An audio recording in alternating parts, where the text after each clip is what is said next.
Hey, Super Dave here with No BS Reactions.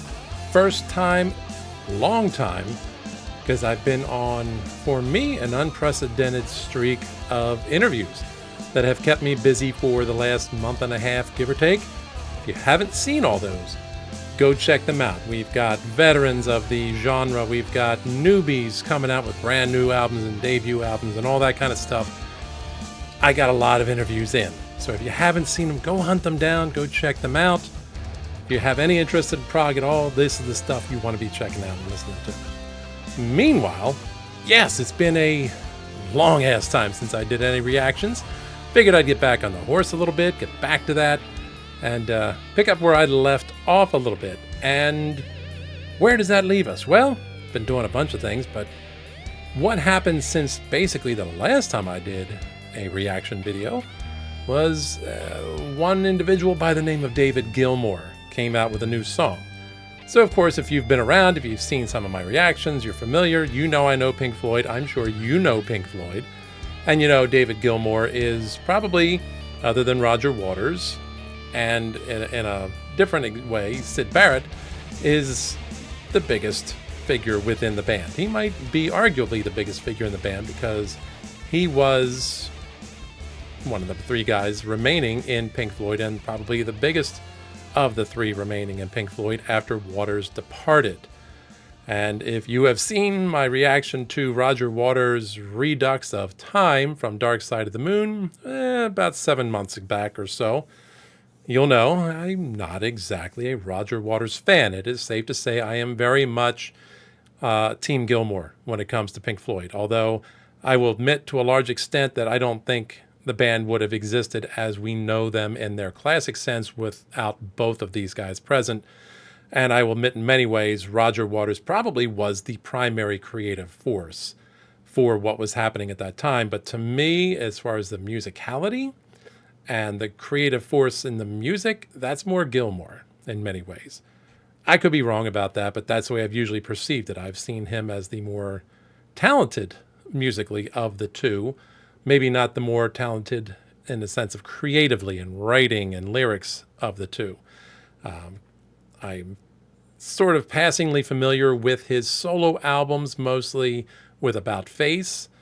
I didn't get around, really, to be honest with you, to the other ones.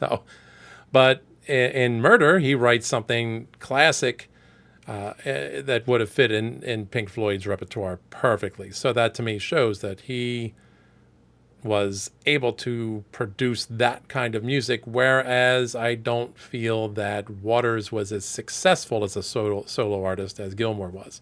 Also, I think Gilmour is one of the finest guitarists we've ever seen, not just in prog, but in music, period. And I'm a big fan of his style. So, admittedly, I can't say that I'm a huge fan of his solo stuff. I have not followed his solo career closely. So I don't know what exactly to expect at this time. Will it be something basically in line with what he's done in the past?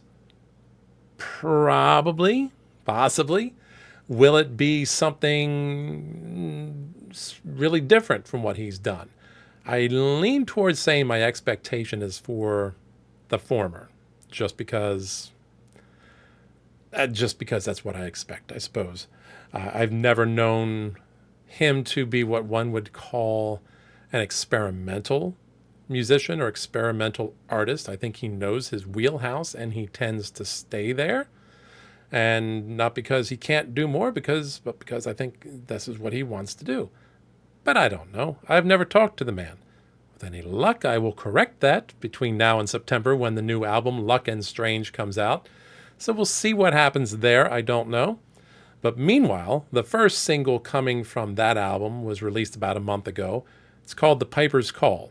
Now, if you know your Pink Floyd history, the first album, The Piper at the Gates of Dawn, I think I said that right. I didn't bother to look it up ahead of time. So I probably got it wrong.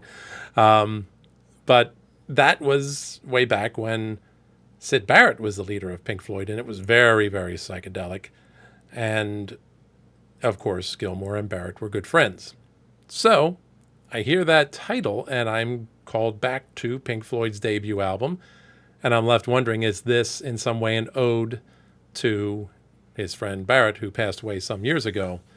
I lost track of exactly when, but he did not have an exceptionally happy life after Pink Floyd, unfortunately, due to drugs and mental illness. If you don't know the story of Syd Barrett, look it up. It's pretty interesting, a little bit of perhaps a cautionary tale as far as drug use goes, and the impacts it can have on somebody who may not have been necessarily mentally healthy to begin with.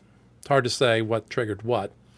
I will usually say, in my experience, the mental health comes first. Just one man's opinion based on a lot of experience.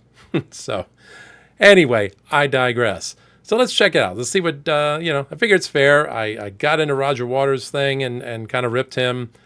And then fairly recently, I listened to a couple of covers of Brain Damage from Dark Side of the Moon. Different ones that I was okay with. So, David's got something out. Let's give him a listen real quickly here. And just before we really jump into that, I do want to say, if you could, hop down, give a like and a subscribe if you don't mind. And we'll that would be great. Check out the social media links and the link for my radio station on Live 365. That is called The Expanse, and it's all progressive rock and metal all day long, so you get to check it out. Anyway, let's move on. This is David Gilmour, brand new music from him in years. I forgot to look at exactly how long it's been, but it's been a long time. From his upcoming album, Luck and Strange, due out in September. And this is Super Dave checking out The Piper's Call. Buckle up.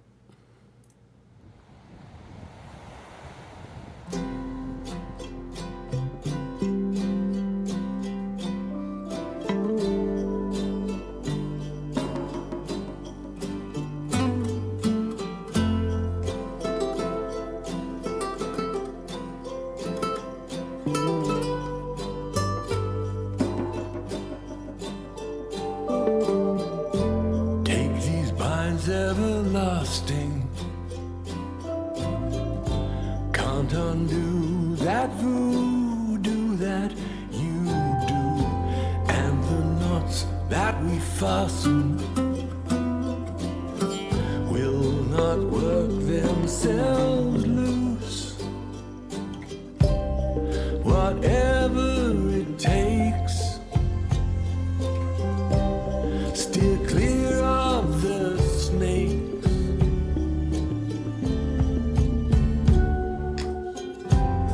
The road to hell is paved with gold, they'll tell you.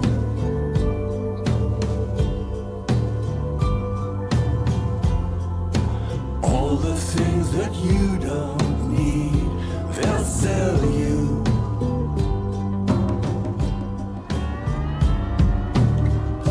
Your conscience uncontrolled, and beauty to behold. The promise of eternal youth, the spoils of fame, and carpe diem attitude.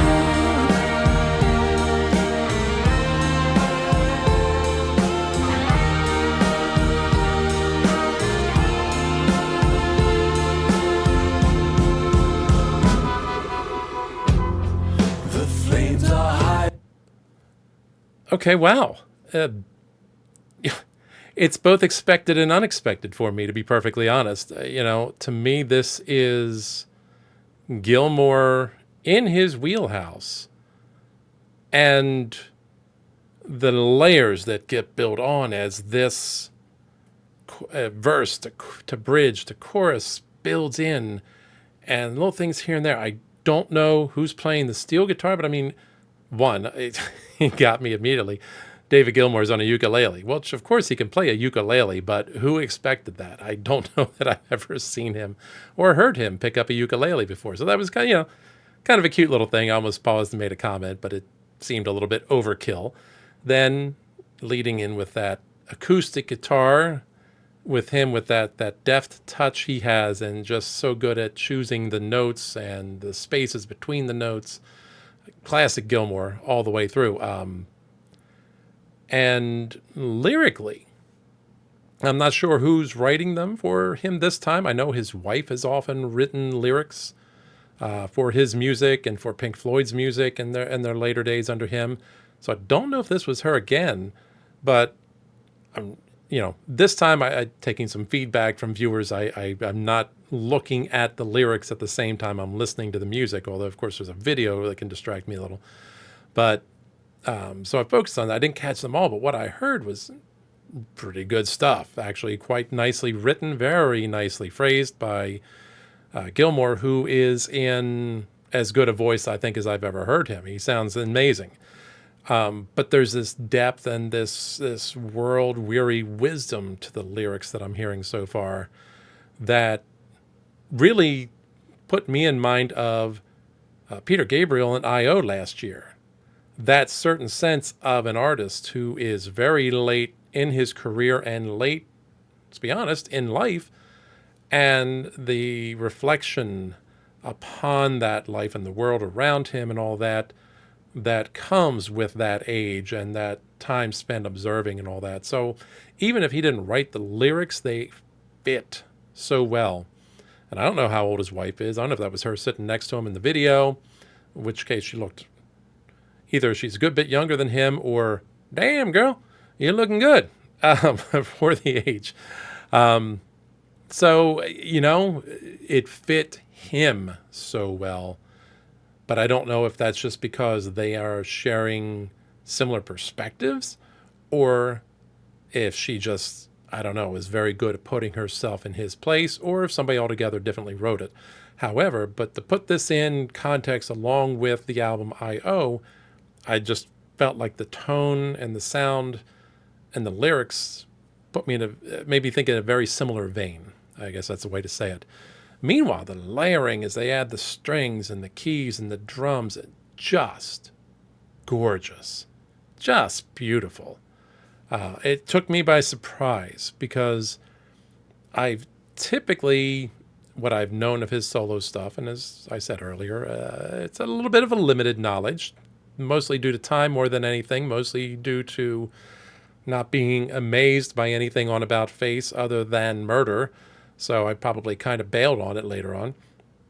But this was not something I expected. This is high-level production, but just sounds beautiful. Makes me want to look up who's producing this with him, who's working on this with him. But it's just gorgeous. So I'm going to say I am very pleasantly surprised so far with how much I like this song. And I don't think that's necessarily going to change. I just want to dig in and hear more of it. And I'm looking forward to the instrumental break, see what happens there. I expect, going out on a limb, Dave, I expect a Gilmour solo. I'm always there for that. So let us continue. I'll back up slightly so I'm not stepping on the second verse. Here we go. The flames are high, the piper's cold, contagious.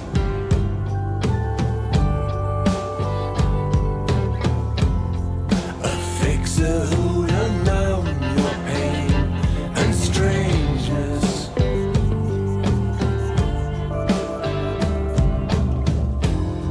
The wheels are hot, the hangover outrageous.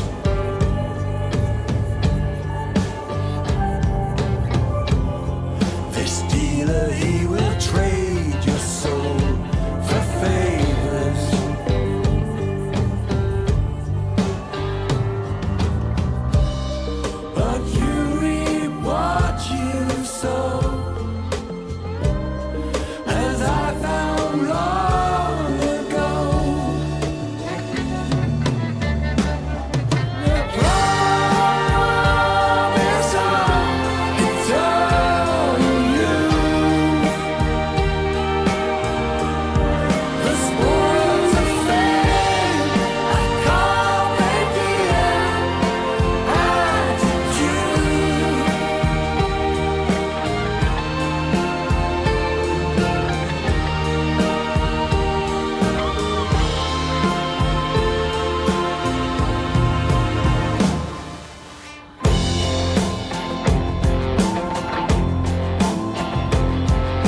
All right, caught me by surprise. I was so into the guitar soloing that I didn't realize the end of the song was creeping up on me. So there we go. Okay, got my attention a little bit there. So again, second verse, second chorus, same as the first. Immensely cool. Just gorgeous. Just listening to the subtle instrumental music interplay going on underneath what is not what I would call an overly cluttered or busy arrangement, yet there's this complexity beneath the surface that really is just so cool. Like nothing really overplays anything else. Everything is there to listen to if you want to change your focus, your listening focus. Just a really cool tune. And I got to say, a little bit surprising, it was very much a David Gilmour guitar solo in terms of tone and overall sound. I don't know why I'm surprised a little bit by that in the course of that song, but I thought it brought a bluesy feel to the song that wasn't there beforehand. And somehow, in some way, he did exactly what you would expect and still took me by surprise. That was my own expectations having been shifted by the rest of the song. So I thought I expected something from him when the solo came in a little different. No, but it was... there was a certain joy in the playing there. That's what I kind of like about this song is it's reflective, it's a little world weary, it's the wisdom of age, and yet it doesn't feel quite as melancholy as a lot of I.O. did. Peter Gabriel, going back to that again. If it were to remind me of any part of I.O., it would be, and I didn't plan this in my head, I'm rambling, so now I can't think of the song I want, Road to Joy, which is my favorite song off that album, which had that kind of joy that balanced a lot of the melancholy that was in the rest of the album. So in here, I don't know that I felt like the song had a melancholy to it, but definitely there was joy in that solo in the way he's playing. To me, it felt like kind of buoyant. He was having a good time. He was having fun. It was upbeat and a little, again, that bluesy texture that came into a song that was pretty much absent that bluesiness prior to that point. So, gotta say, you know what? It could be confirmation bias. I won't say I'm immune to that, but I'm going to say I listened to this and I listened to what Roger Waters churned out. Dude, I'm going to take Gilmour every time again. I said earlier I'm Team Gilmour. Listening to this versus what I heard Waters doing to Time, this is so much better to me. It just is. Sorry. I want to, like I'm getting ready to say, sorry, Roger. No, Roger, I'm not sorry. Dude, lighten the fuck up and try to find some little bit of joy in life because it seems like you have none. David sounds like he's got some. And it came through in this song. I don't know what the rest of the album is sounding like, but having, been kind of lukewarm to Gilmour's solo stuff in the past, I'm a bit excited to hear the rest of the album at this point in time. If this is what I can expect to hear more of, beautiful. I am there. I'm digging that.